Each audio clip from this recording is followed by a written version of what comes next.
Quick disclaimer, we are not investigative journalists. We simply read, watch, and listen to whatever we can to satisfy our curiosity while use this information to form our own personal opinions. Do not take this as investigative journalism. This is simply our own rabbit holes. Hey guys, and welcome to the Crime Cave, where we go down rabbit holes from documentaries, docuseries, and other true crime podcasts.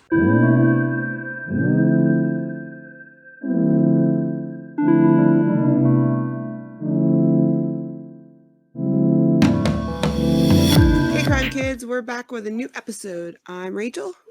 And I'm Victoria. How are you, Victoria? Tired.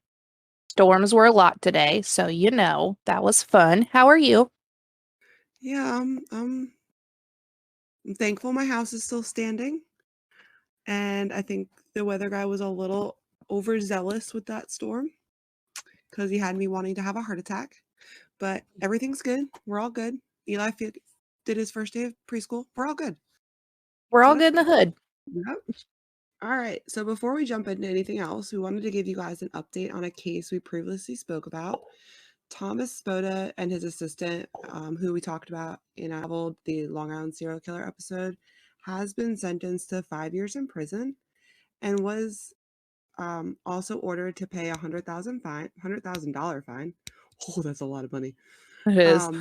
This is stemming from the 2019 conviction of conspiracy, obstruction of justice, witness tampering, and civil rights violation. So boom, you have to pay for your crimes, people, regardless of where you stand in government. Even if it takes 2 years from conviction. Dude, COVID was rough. No, but think about how old he's going to be when he gets out. Well, that's what you get and a for... person in his spot, I hope they have him in solitary because that might be dangerous to put him with the regular pop. Yeah, that's one of those things where solitary is a good thing, and we should make sure that regardless of our opinions on him and what he's done, let's still not let him get murdered. Right, let's keep him safe because, he didn't murder anyone, hopefully. But, yeah, that's crazy. It is. So, you ready? I have some fill-in stuff for you. I'm ready. What's going down in the crime world today? Well, this is coming out of Sacramento, California, and technically it is not a crime that was committed recently. Okay. So 58-year-old David Weeder, I don't know if I'm saying his name right, he was granted parole after 4 decades in jail, and he received a life sentence in 1980 for murdering Michael Morganti, who was 20 years old and developmentally disabled in an attempt to cover up a $500 burglary at the time. David was 17 and he had a 16-year-old accomplice. And guys, the details are about to get very brutal, so be warned, trigger warning, whatever you need. The 2 teenagers lured Michael into a car, took him somewhere isolated where he was forced to dig his own grave, and they then beat him with a baseball bat and a shovel and stabbed him and choked him with a telephone wire, and then they buried him alive. What the fuck? So listen, the current governor, Gavin Newsom, did not block this release, but he blocked the release last year, saying that he posed an unreasonable danger to society if he was released. The previous governor before that did the same thing in 2016 and 2018. So here's my question. What changed this governor's mind in it was 13-month time span? Suddenly he agrees with the parole board's finding and he's fine. This was brutal and a planned out murder and just disgusting. And I just want to say, I think he should continue to serve his life sentence and not be released. So, Rachel? Yeah, now Governor Newsom has a lot of issues going on. And this just sounds like another tactic to make his arguments that he does not need to be in that office. What the fuck? First of all, okay, this is not like a 16-year-old accidentally playing with a gun and shoots and kills somebody. This was like a freaking sicko. Full-blown planned murder. Yeah, this is sick. Sick. Yeah. And didn't he release thousands and thousands of criminals this year? Yeah, he's released a lot of criminals, and this is just another thing that's bringing him under fire. And this is the one where I'm like, yeah, you know what? Now I got a problem. I don't care when you're releasing low-level drug offenses, even higher-level drug offenses, This is somebody that brutally murdered somebody. That's sick. What changed his mind from last year to this year? Are the prisons overran there? What the hell's going on? nobody understands why all of a sudden, because the parole board has said before that they think that he would be fine to be released and all that, but the governors have always blocked it, and now all of a sudden it's not being blocked. And I'm like, you blocked it a year ago, and now we're not blocking it? I just, who's paying him? I mean, I'm gonna have to look more into Governor Newsom and who he's releasing, because that's insane. So let's Yeah. say he gets out and he murders someone. I mean, how old is he again? I'm sorry. He 56? was, yeah. He's 56 now. I'm sorry, but my mother is 62. I think she's 62. 61? Yeah, she's 61. So, and she still works a full-time job. If she wanted to murder someone, I think she could. So at 56, you sure as hell can. 58. I'm sorry, 58. Either way, still not old enough. Nuh-uh. It's not like you're an Mm-mm. 85-year-old crippled man who can barely walk. I'm sure he got a lot of gym time for the last 40 years in prison. So he's And probably in pretty good shape. And poor Morgani's sister, the victim of the murder, has been at all these parole hearings, has forever been saying no, no, no, and she is devastated that the governor Wait. allowed So it. she was at the parole hearing and they still allowed him out? Yep. She's been going to the parole hearings and they still allowed him out. Is he out yet, or is he still in the Last process? I saw, it was still in the process, so it seems like there might be a chance for them to revoke it if there's enough backlash, maybe. But at the current moment, he is being paroled. When will he be released? So nothing I read said exactly when he's going to be released. So they might be hiding that for privacy reasons. I don't know how it works when people are paroled. So California has weird prison things anyways. Like, do you know if you're a non-violent criminal, you can work on the fire team and yeah, I did know like that. be a firefighter even though you're in prison, and it shortens your sentence. Yeah. That's Which, crazy. I mean, It's if you're kind of not cool. violent, yeah, it's cool. Like, if you're not violent and you're not going to hurt anybody, go for Yeah. it. I think that's a good thing. I think it's very cool. I just think it's very weird too. It's like, what's Yeah, the point it's of being really weird because what's imagine the them doing point of that around here.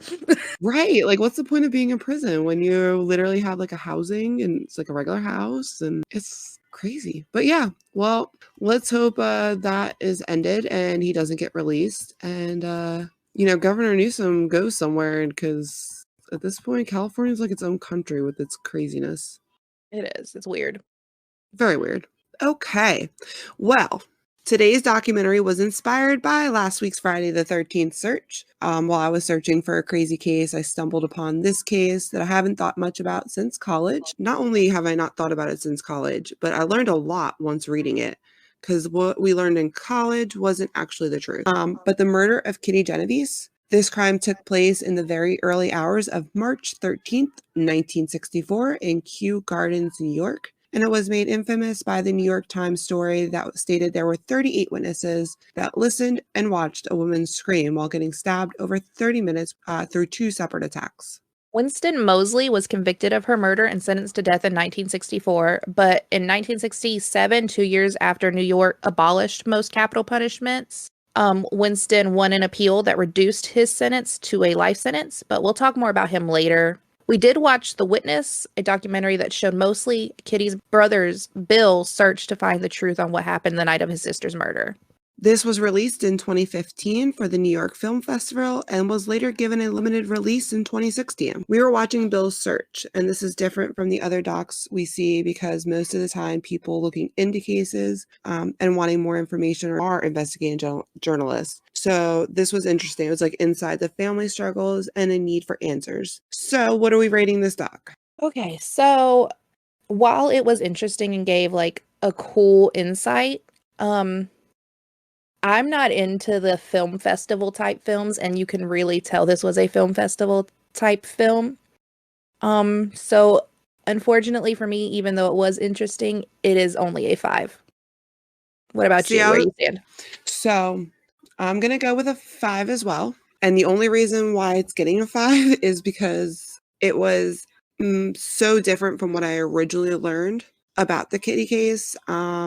And I'm sorry, but I really think the Law and Order did it better, even though they did it fakely. It was very cringeworthy the entire time. Yeah, I agree. it was just very cringy. But yeah, Alrighty, so Kitty Genovese's real name was not Kitty, and I don't understand why they call her Kitty, and they never told us. Her actual name is Catherine. Oh, Catherine Kitty. I get it now. Catherine Susan Genovese, and she was only, I think, 28 when she was murdered in her New York, outside of her New York apartment. Poor Kitty. Very sad. And once again, we're going to say brutal murder. It was brutal. Ugh. Yeah. I don't understand how cocky Mosley was able to be and just stabbing her. She was married prior to the time of her death. At the time of her death, she had a roommate that they find out is actually her girlfriend. That first marriage is very weird to me. The fact that he would not give any statement. It was almost like he was hurt that she went from being a straight woman to a lesbian and no longer cared about the fact that he was married to this woman. Yeah, so I thought it was weird too, but it also kind of makes sense when you think about the time period of if his brain is stuck, like that's just where his mind is, and he doesn't adopt new beliefs and new, mindset. Then back then, it was like a shameful thing if your wife or your husband left you because they were gay. And you know what? Suck it up, Buttercup. See, I wondered if it was that or if the fact that it had been 50 years since she was murdered and who knows how long since they were married. And maybe Yeah. he was just like, dude, just let it go. Like, move on.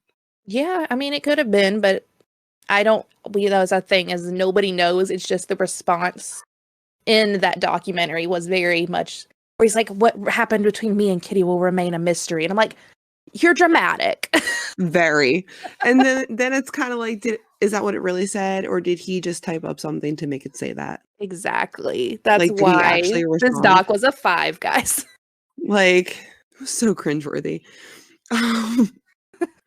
So, we got to see in this doc, her siblings, which was 3 brothers and a sister, but I think we mostly saw the 3 brothers, her nieces and nephews and stuff that unfortunately Kitty never got to meet, but the brothers did talk about how they found out she was murdered, that whole process of how everything went down after the fact. And I think why Bill comes off so, like, obsessive in this documentary is not only is it his sister's death, like, let's be real. If somebody murdered one of our siblings, it's all out war.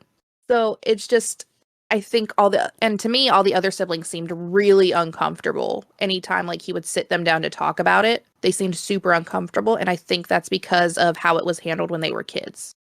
I think that. I think that after a while, you're constantly reliving something that you need to let go. And he's making that impossible for them. Like, even though they experienced it as kids in a very horrible manner, like their parents did not. I mean, I'm just going by what the documentary showed, but their parents did what a lot of parents do when they lose a child, and they either don't talk about it at all or they block, like if you bring something up, it's almost like you're reliving the actual murder and you don't get to experience the joy that person did bring. Yeah, because I can't remember which brother said it in the documentary, but they did say at one point, like, it wasn't anything about her life anymore. It was about her, how she died. And that's just sad. Yeah. When someone's taken from you so quickly, you have like a defense mechanism to block out the good. And if you don't stop that defense mechanism, and it looks like her parents obviously didn't, it causes the good to slowly trickle into the back of people's memories and hurts to bring up. So I think Bill was just kind of like hitting that stab wound over and over, and they were ready to move on. But Bill had a constant reminder. I mean, his whole life changed because of one person's actions. And I mean, their lives did too, but he decided to do something dramatic with his grief and ended up coming home from war with one less leg. So I think for him, it was harder to... He has no legs. Oh, yeah, that's what I meant. Yeah, he has no legs. And the fact that he can get up and down stairs with no legs, I'm sorry, yes, that is correct. He has no legs. He went to war and came home with no legs because he lost them in war. And I'm still, thank you for giving me that picture of him going up the stairs again without legs. That is called some determination, and it's impressive. Yeah, I mean, listen, I'm glad. I'm sure, most people in that situation, you learn how to get around. But for people like us that don't have to deal with that, it's really impressive and really freaking cool to see how people with certain disabilities do things. Like, Yes. we're Oh not no. trying Yeah, to I'm be not. like ableist or anything, but listen, it's kind of cool.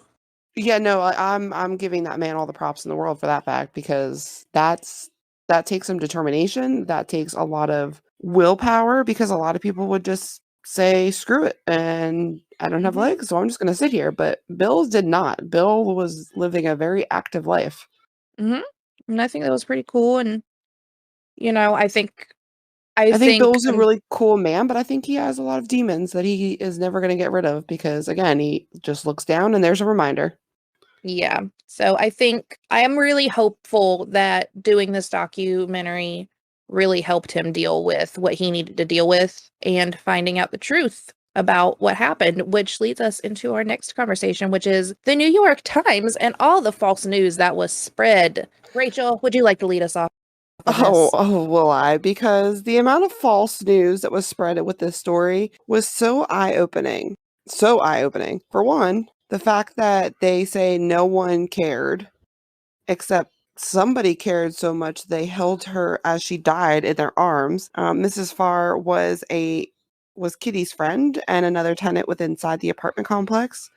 And as soon as she heard that Kitty was at the bottom of the stairs, held that woman as she died and Mhm. not and to be reported as she would never get involved, that is so sad. That's a slap to the face to anybody Yeah. that got involved that night. And Ah, well, that's the only person that physically got involved. somebody screamed out the window to stop. Yeah, and Uh, some people did say they called the police, but Bill said he looked at those records and he had those and that was not logged. So either it wasn't okay. logged or somebody Again, just this case happened in 1964, the and he's looking 911 at system wasn't a thing, just so you guys know at this point. 1964. We're looking at it. He did this in what 2015. I'm sorry, I don't trust the records that he has. Yeah. Although the fact that it did take 30 minutes before anybody showed up and the response time was supposedly 2 minutes at that time. Okay, but still, Mhm. things happen. I'm not putting it on these witnesses. I do not believe that no one called. I do not believe that. Okay, the You know what? screaming I'm thing. gonna be the asshole here, and I am going to put it on one particular witness, and that is the guy that was The reported scream, get to away. look down the stairs. Yes, He sicko. looked down the stairs as she was being stabbed and did nothing but call his girlfriend, and who told him Yeah, supposedly not to get involved. If all that is yeah, in fact true and his factual statements, I place a lot of blame on him. You're an asshole. yeah, That's just yeah. I my agree. opinion. Nope, that one I agree with. And I think that if I heard someone screaming in the streets and I called 911 and I didn't see cops within 1 or 2 minutes, I'd probably be outside with my gun. Again, 1964, maybe guns weren't easily available, but I think I would have done something. Okay, but how about now? Let's say now. Is that still what you would stick with? Like, Yes, do you think now, you'd do the if same I thing? heard someone screaming, I called 911. If I don't see, police lights within 1 to 2 minutes, no, I'd be out there with a gun. So Clay and I had this discussion, okay? Because I was like, listen, because he got forced to sit through this documentary, and I'm very sorry. He hated it. But we had this conversation. I was like, what if I said, say we're in a house apartment together and that happens. He goes, well, if it's me and you're calling 911 and I'm taking some sort of weapon and going outside. Like, no Yeah, question. That's it. And I'm yeah, like, I sit here and say, if I was by myself, I would be doing both things. But I know I would call 911 in a heartbeat, but I don't know how to use a gun. So I I need to mean, learn. I But I know got a golf enough. club. Yeah, I mean, would I probably hit the person causing the crime? It depends on how high my adrenaline was going, and it also depends how far they were. If they were pretty close, oh yeah, I can hit them. But the gun going off alone is gonna at least scare them to run a little bit, so I can at least grab the person and take them to safety. You know what I mean? Like I'm gonna do something. Yeah. Will I go out? I know I'm gonna give it 1 or 2 minutes to see if the police show up, just because I have children Yeah. In that case, and it's a lot different. When you have kids, you have to think of kids' safety. I don't have children, so Yeah, It's 1 to kind 2 of just a minutes. half self-preservation thing of not immediately running out the door, but also if somebody's Yeah. actively getting murdered, I'm not going to stand there and watch. Yeah, like 1 to 2 minutes. I live in downtown. There's no reason why a police officer should not be here within 1 to 2 minutes. Mhm. Yeah, no, I'm out. I'm going. We going. Yeah, I think it's really sick what the New York Times did, and the fact that all the other reporters thought about the clout, as they said, which I thought was funny because I've never heard that word used until this year. Like that wasn't like a term that was used all the time until I got on TikTok. Wait, really? Yeah, no, I never. It wasn't like clout. No, I don't. You're such a mom. I love it. Yeah, I didn't hear it. But the fact that this old man used it, and I was like, Yeah, that's really? what was hilarious. This like I 80, was like, 90-year-old man is talking what? about Like, clout. I'm like, sir.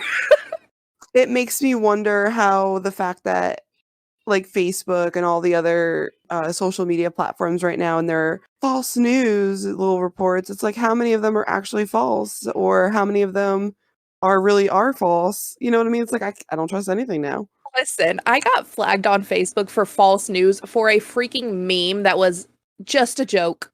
See, it's like stuff like that. It's like we get flagged for everything these days, but no one cared back then what the New York Times did. I don't follow the New York Times. I mean, I did subscribe to their little dollar a month thing now because I ran out of my free articles. And I figured it could come in handy if I want to like cross-reference their false news to other false news in this world. Yes, that's what But happens. We run out of free things on stuff and then we just end up paying for it.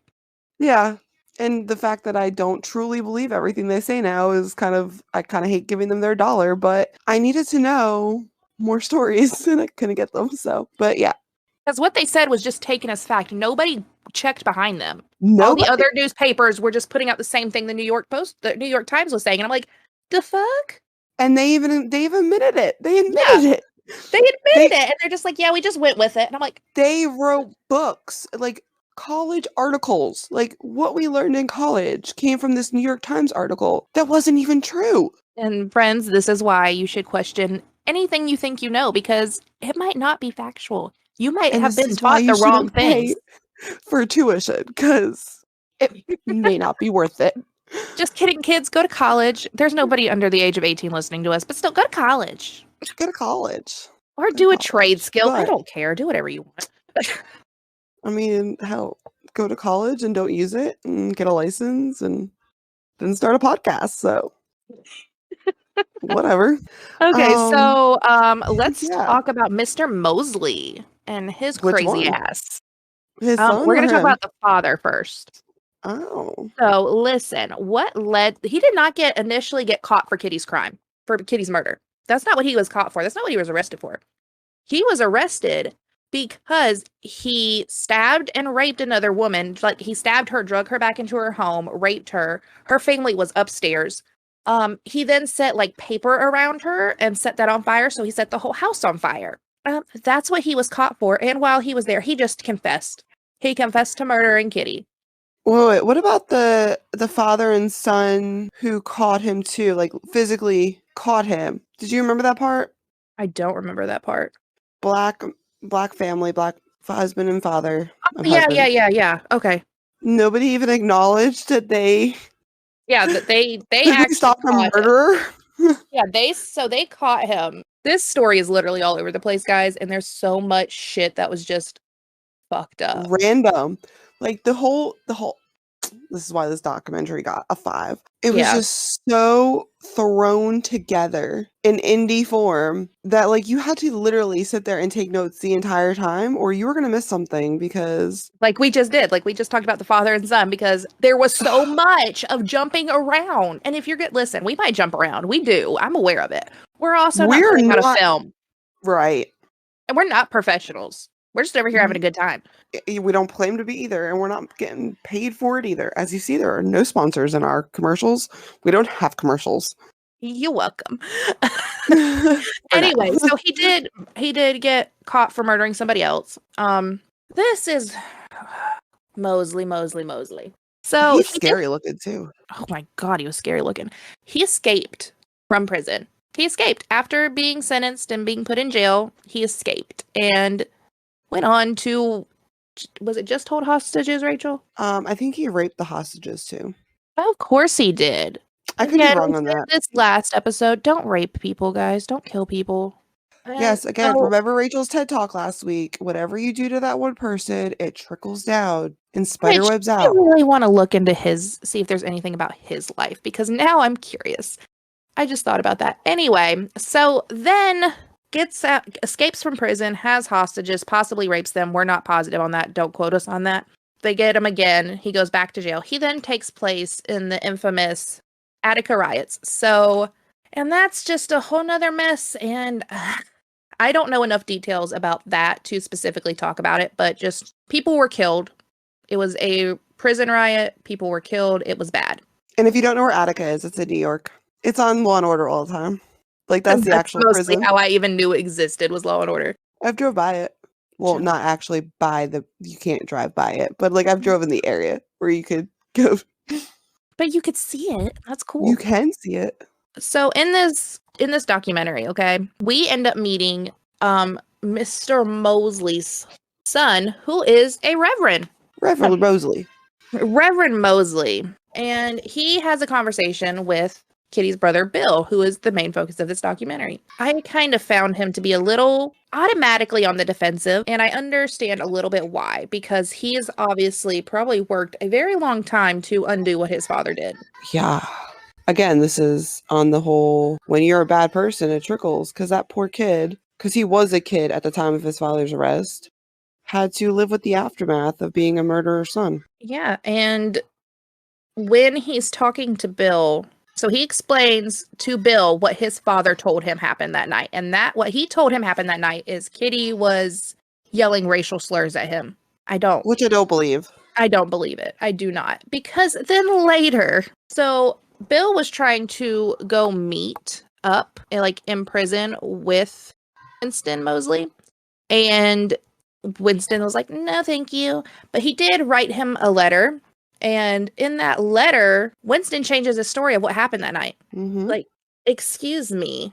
I have a lot to think about Mosley. The fact that he wouldn't talk to Bill, the fact that he lied to his son, all of that all just bothers me. And the fact that the son, his name is actually Stephen, the fact that he goes on to become a reverend is a lot like Bill's go on to be a Marine. The trauma that they experienced and their course of action to deal with it, they both went into an act of service, like how they could give back. It's really sad. It's sad that he feels like he still needs to defend his dad. It's sad that he even showed up. Yeah, I mean, I'm kind of shocked that he showed up and did an interview and talked with Bill, because honestly, if I was a murderer's child, I don't think I'd want to have any exposure on my face, because up until then, nobody knew who he was. I'm pretty positive, maybe knew his name, but you can't just say, oh, well, based on your last name, you're automatically related to a murderer. No, yeah, I work with a guy that's last name is Mosley, and he's a white guy, so if Daddy listens to this, Daddy knows this. But I'm just saying, you don't know that you're related. Yeah. But I also think that the people who did know that no longer knew him now, I think showing up and being a reverend and trying to show that I'm not a bad person, my dad was, I think that's why he did it. But I think that's a good point. I didn't think of that. I think Bill even asking was wrong.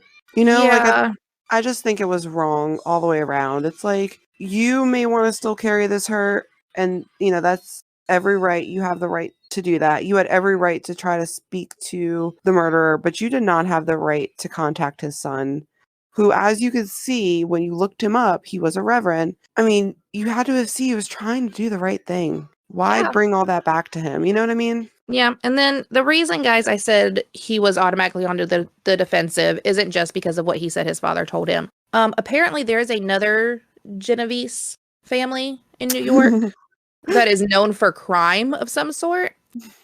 And he was automatically like, well, I heard you guys were a part of this family. And Bill's like, I know what you're talking about, but no, that's a different thing. And I'm like, why even ask that? If you thought this family was crime and murder and mobsters, why the hell would you show up? So he did say that he'd rather take the chance and die knowing that something like he was going to stand up to him and say that, you know, he's sorry for what had happened, but it had nothing to do with him. Yeah. But And, yeah, you the know, Bill did Genovese say he families, didn't blame the son for the father's things, which is a good thing. Because some right? people will blame the entire family. But you still brought him into this again.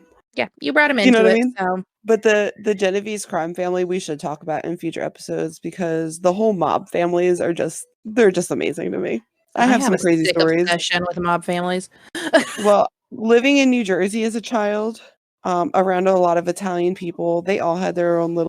They like to act like they knew what was going on. And I have a crazy story I'd love to tell you one day, but it's got to Okay, be on a well, podcast. we're gonna do it one day. One day. Until then, So, you just got to deal with it. Okay. yeah, you got to know that I have a good story for you guys. All right. Well, poor Stephen Mosley. He doesn't deserve to have to relive all that. He doesn't. Okay. There was one other thing that we just have to talk about for me. I mean, I'm sure there's more, but I just can't keep it in anymore. The reenactment of the screams. Okay, like, what is wrong with you that you needed to hear the screams? Guys, let us set this up for you. Let us set the scene of what we're talking about. He posts flyers all over the neighborhood warning them that on April 1st, which by the way is April Fool's Day, they're going to be screaming to reenact the murder of Kitty Genovese. He hired an actress that looked kind of similar. And who screamed very scary like. Yes, so she immediately, like, Bill was sitting somewhere else, and she walks down the street to the exact spot of the first attack, because there was 2 separate attacks, like we said earlier. The first attack, she immediately starts screaming, and it's just her in the street. Like, there's not anybody, like, they're having it set up like there's somebody attacking her. It's just her in the street. And then she goes around the corner just like Kitty. Just like Kitty. Like, they reenacted to a T what happened, and she went in the doorway of this apartment building and continued to scream. And Bill just sat there and listened to it. How? Why? How? Like, not only do you have the picture, because everybody who spoke to you about this crime was very graphic, which, did you ask for it to be that graphic? Like, what the hell? Honestly, it wouldn't surprise me if he did. But then no, it does not at all, especially when you get into the part that she's screaming. So now you have the images and the thought, like the hearing, and that's going to imprint. Like, you're going to, oh my God. Like, you're sick, dude. Sick. Yeah. You need to go to counseling. He 100% needs therapy. And guys, if you're like struggling with something, like a loss or something, get therapy, please. Don't go having like reenactments in the street. It's weird. It's not like, it's just heartbreaking. Like, really heartbreaking that you are that desperate to know what happened that night that you hire an actress to imprint that in your mind. You know, like, that's like called witnesses and stuff that heard the screams to ask them, like, so she knew how to scream. And the witness he called was 7 years old at the time of the murder. The what? Unfortunately, I think Bill just has a very unhealthy obsession with what happened. And again, I understand he was a kid. But I feel like there's a limit. Yes, I hope that this gave him the closure that he needed. But yeah, like, that was just really sad to me. And I don't understand how hearing the screams was going to help him move on. So, see, I'm on the other end of, I don't think it's sad. I just thought it was fucking weird. And I'm sorry, I laughed because it was so ridiculous. I'm sorry. It was heartbreaking to me because you were so desperate to know if the screams were really able to be heard, that if somebody could have stopped it. You were that desperate that you really wanted to hear it. That would be like wanting to stand on the sidelines while you watch somebody get shot. You know what I mean? Like, obviously he couldn't have her actually stabbed, so he did the next best thing. It was just to listen to it. And guys, the way this attack worked, somebody did yell after she was stabbed initially. Somebody did yell, "Get out of here!" Blah blah blah. He took off, and then she went around a corner, and he came back and found her and murdered her in a stairway, like brutally stabbed and murdered her. So, I mean, he came back. So with the police not responding, there was not really much anybody could do if they were not actually going down level, because she disappeared out of the sight of half the people. Yeah. They couldn't see. They didn't know probably the first initial people that heard things and yelled probably didn't hear the second attack. Or if they did hear it, they no longer could see it. Yeah, so they couldn't say, well, where am I what are they supposed to do? Run out the door just blindly running and, and still not help anybody because they don't know which way to go. Because, I mean, an empty New York street, I imagine that has to, just based on the reenactment, that echoes pretty damn loud. Yeah. The whole thing was just freaking weird. And I weird. really hope it gave him the closure he needed because I would hate to be his children to deal with that. Like, that's really heavy. We did get to see one of his sons. Yeah, his son looked really... Well, you saw his son and his daughter, I thought. I don't remember his daughter, but I remember seeing his son. And I remember seeing the nieces and nephews. He chopping the tree with no legs. Again, very impressive. Yeah, like, that's dope, dude. Yeah, like, you have a lot of skill. You have a lot of determination. You're just using it for the wrong thing with this. But I really hope it was the closure he needed. And I hope so, too. And that the family can now move on. Yes, that's what I hope. Because that event that night changed a lot of people's lives, and I just feel for him. But anyways, let's talk about the dog. Go ahead, tell the story. Well, Kitty lives in the apartment with her lover, Mary Ann, and bought Mary Ann a poodle, and her poodle's name was Andrew. Which is a cute dog name. What? I like it. I like when dogs have people names. I'm not naming a dog Andrew. Because I think of Andrew, I think of Andy, I think of Toy Story. No. You just go down this whole hole. Okay, I guess I do. But yeah. So Marianne still has her, her little poodle named Andrew when Kitty dies, and that's like the only part left that she has of her lover. And one day she wakes up and the dog's gone, and that's because Bill's father stole the dog because he thought it was Kitty's dog. Yeah, so he asked for it back, and Miriam's like, no, this is my dog. And then steals the dog. Yeah, cruel. And then instead of giving the dog back when Bill's mother cannot keep the dog just disappears. So nobody knows what happened to the dog. I hope he didn't murder it. I really hope, God, I hope not. I hadn't even thought about that. I was just like, he let it go and it ran away. That's where my brain goes.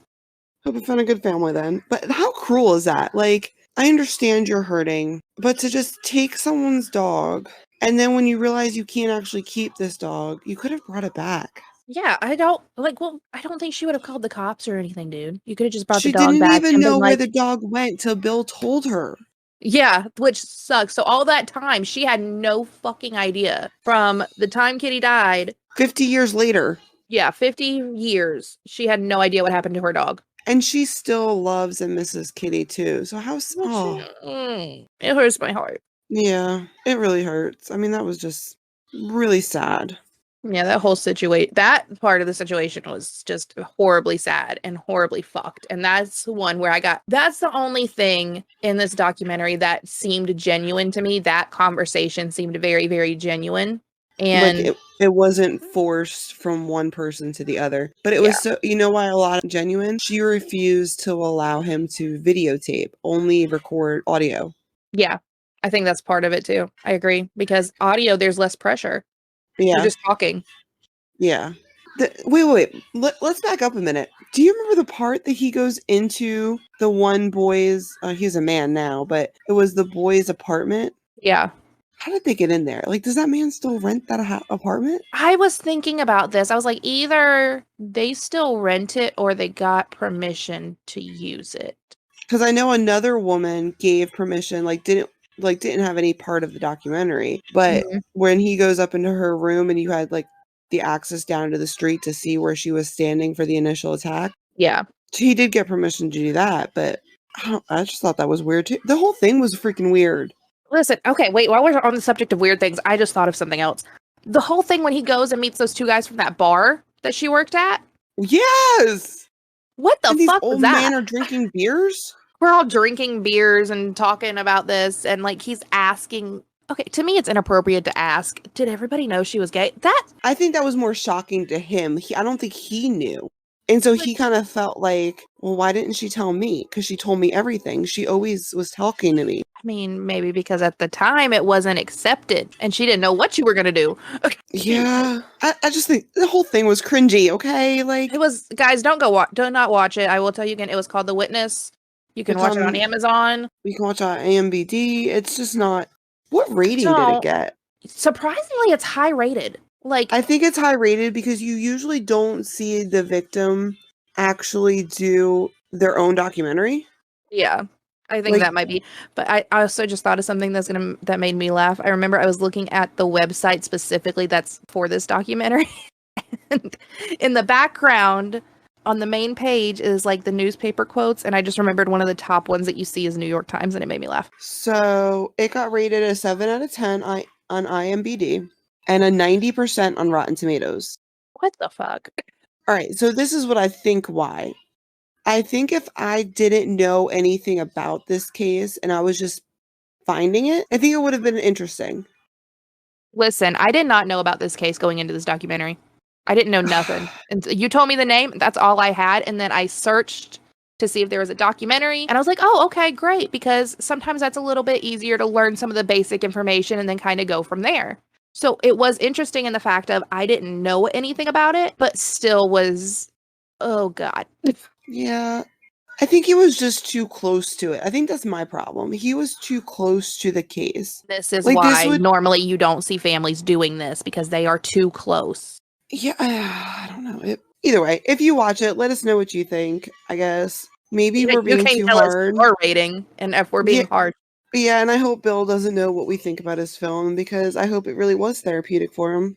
Well, good news, he wasn't the director, so. He was an executive producer, though.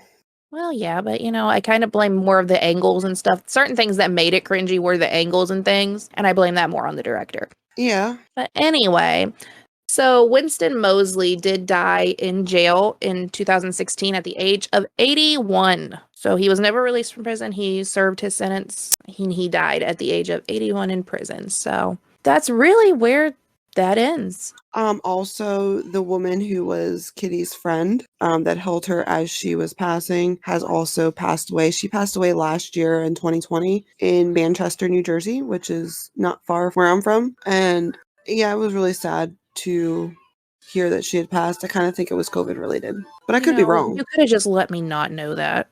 I'm sorry. No, she was really sweet. It was so cute. Yeah. I love little old ladies. And listen, I work in home care, so obviously I love old people a little bit. And I love the little old ladies that look like her because they're the sweetest, and they always have really yummy candy. That's bad, probably. Candy.